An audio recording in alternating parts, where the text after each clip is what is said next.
Today, as a continuation of the series, I would like to look at the 2026 documented information updates. This is Desmond Mahadio, ISO TC176 and ISO TC179, participating member from the Standards Council of Canada to the ISO committee as quality and innovation subject matter experts.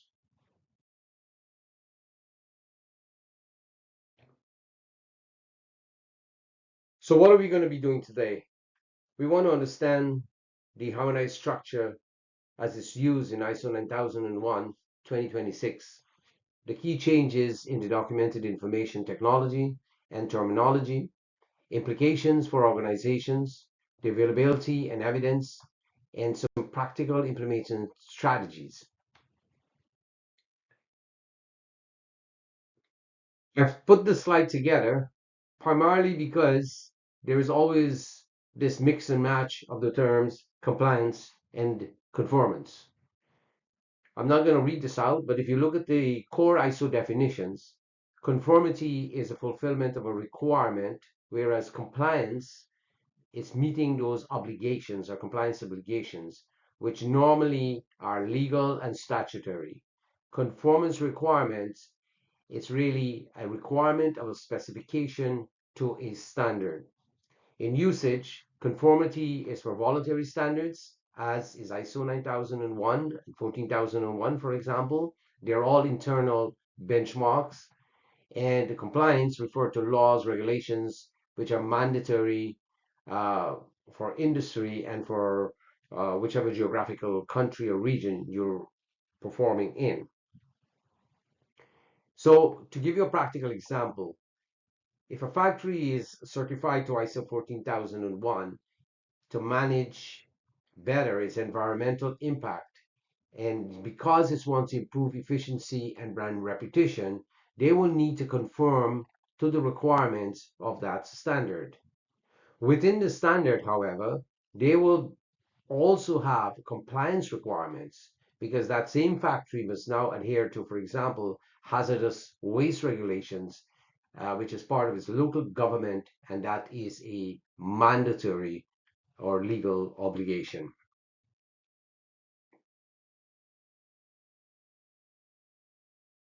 So let us now look at the overview of the ISO HS, or harmonized structure, the purpose and benefits of this harmonized terminology, and how does it align with other management system standards.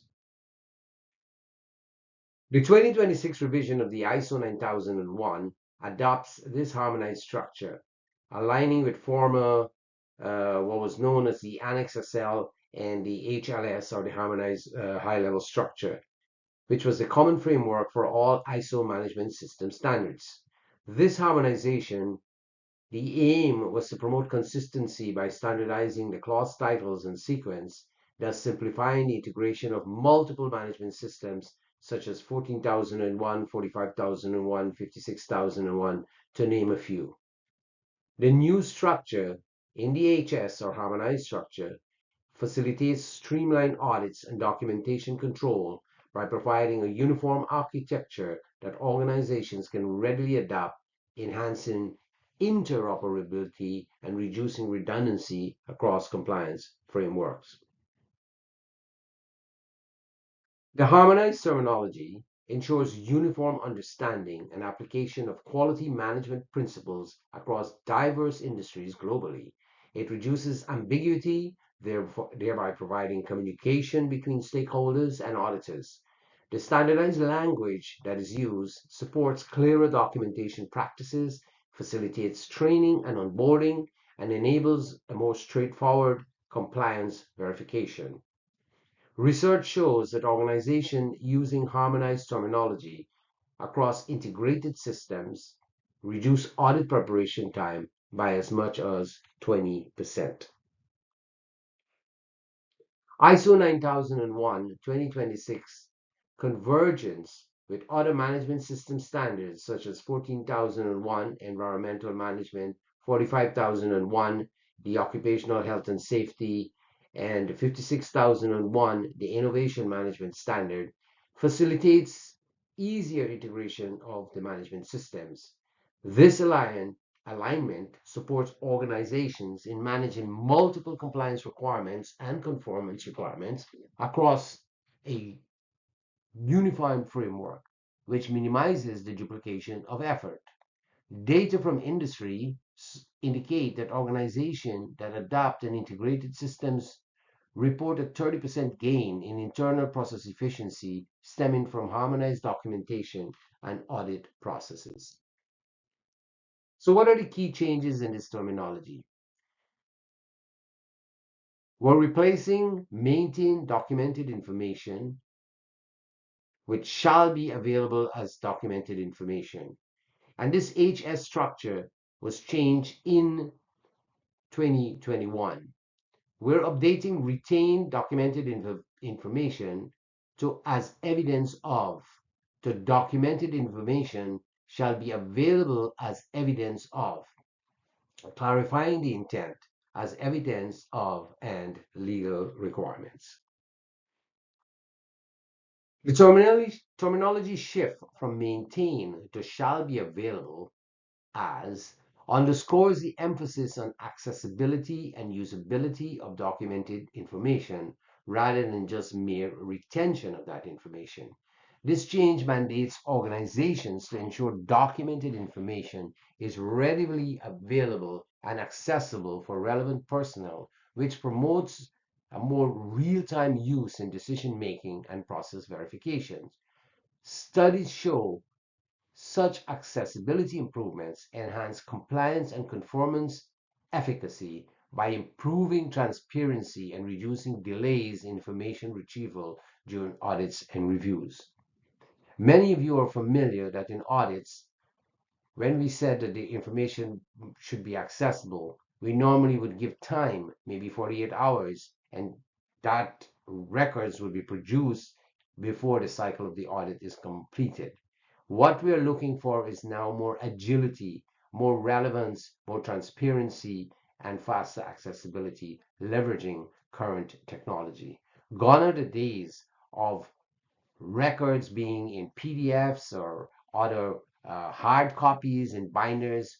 We need to have those digitized information and documents and records that we can quickly access. This change clarifies that documented information must not only be preserved, but made accessible as objective evidence supporting compliance and conformance and any performance claims. It shifts the focus to practical availability for verification and validation activities. Organizations must therefore adopt a document management system that ensures traceability and instantaneous access to evidence, aligning with the digital transformation trends and regulatory expectations. It is now 2026. The last update of the standard was in 2015, and 2021 we saw the harmonized structure. Below are the steps: 01, 02, 03, 04, 05, 06. I'm not going to read this out, but we're looking at step 1, creation; step 2, review and approval; step 3, storage; step 4, retrieving on demand; step 5, audit and verification; step 6, archiving and disposal. These steps are nothing new. We have been using them in 2008 and the 2015 version. However, what is new is the request to make this as agile and to make this relevant to your organization and leverage available technology to make this work more efficiently and effectively. Clarifying as evidence of. What is the intent? Clarification addresses the intersection between documented information as internal conformance proof and as legal compliance evidence in regulatory or audit contexts. Organizations must understand that documented information should meet evidential standards sufficient for legal scrutiny where applicable. This entails securing authenticity, integrity, and traceability, with digital records increasingly requiring validation mechanisms such as, for example, electronic signatures and audit trails. Compliance implications highlight the need for robust document controls, which are integrated with legal advisory frameworks. So let's define availability in documented information, objective evidence versus legal evidential requirements, determining the need and extent of documented information. So, what are the implications of organizations when we talk about availability and evidence? Let us start by defining availability in documented information. Availability in the 2026 standard extends beyond physical presence to include timely, controlled, and secure access to documented information by the relevant authorized personnel. It entails implementing systems that ensure documentation is retrievable in a user-appropriate format, supporting operational efficiency and continual improvement activities. Gartner research, and you can look up Gartner, they've done research in this field, especially for the IT. They indicate that organizations that invest in document availability solutions improve process adherence rates by over 25%. So we need accessibility, we need to secure these documents, and then timeliness. So those are the three catch phrases or steps in this process, things to remember. Objective evidence versus legal requirements. Distinguishing between objective evidence for internal verification and legal evidential requirements is critical. Especially, we are looking not specifically for ISO 9001, but we're looking at other standards when we consider the HS, for example, cybersecurity or the 27001. Objective evidence supports process validation, audit readiness, and continual improvement, whereas legal evidence must withstand external scrutiny in formal dispute or regulatory proceedings, such as 14,001 or 45,001. This distinction influences documentation policies, retention periods, and controls. Case studies reveal organizations enhancing legal evidential controls reduce non-compliance penalties by 15%. So how do we determine what documentation information is needed? Again, this was evident or prevalent in the 2008 standard as well as the 2015, mainly in the 2015 when a risk-based thinking was introduced. So organizations are guided once again to apply this risk-based approach to determine what documented information is necessary, balancing the need for compliance with your operational flexibility. The 2026 standard encourages documenting only critical information essential to demonstrate conformity and effectiveness, avoiding over-documentation that can hinder agility. Research indicates 60% of companies that optimize documentation scope see measurable gains in operational efficiency and staff engagement. For those of you who have used the 1994 20 elements version, the old catchphrase was write how you do it, demonstrate how you are doing it, and then show me records that it is done. This three catchphrase or three-step approach resulted in huge binders and huge records because you wanted to document it, everything that you did and show evidence, when in fact it was not critical to the organization or no risk strategy or risk management or risk-based thinking was involved. So here are some practical implementation strategies. How to demonstrate processes with documented information, balancing your flexibility and conformity, and examples of documentation documented information for various processes. So let's look at it. The first step is you need to link documents to control. Then you need to map to the process flow that you have for the overall mapping of that process. Then you need to look at your RASI or assign the roles and also look at the outcomes. And finally, digitize for audit readiness. To effectively demonstrate processes, organizations should link that documented information to the responsibilities, accountability matrices. Using documentation, procedures, records, and work instructions that are mapped to that process flow, it ensures transparency and traceability.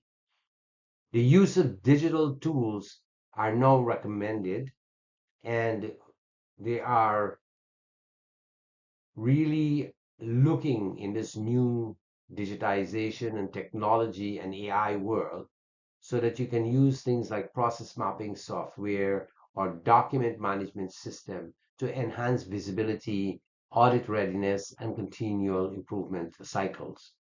Studies suggest organizations using integrated digital documentation report as much as a 40% improvement in audit accuracy, as well as a more effective means of achieving operational excellence, because you are going to have more engagement.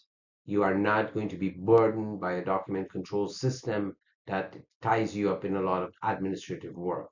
The idea is to have the documents easily accessible and relevant, and also allow you to have dynamic changes as you continue to continually improve. Balancing flexibility and conformity. There are three things: flexibility, conformity, and again, we see innovation. The 2026 standard is asking us to move ahead.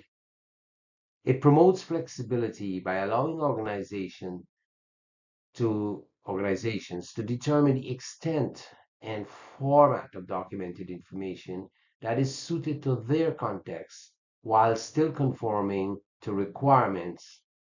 This balance encourages innovation in documentation methods, such as digital records, digitization, which ensures controls and traceability.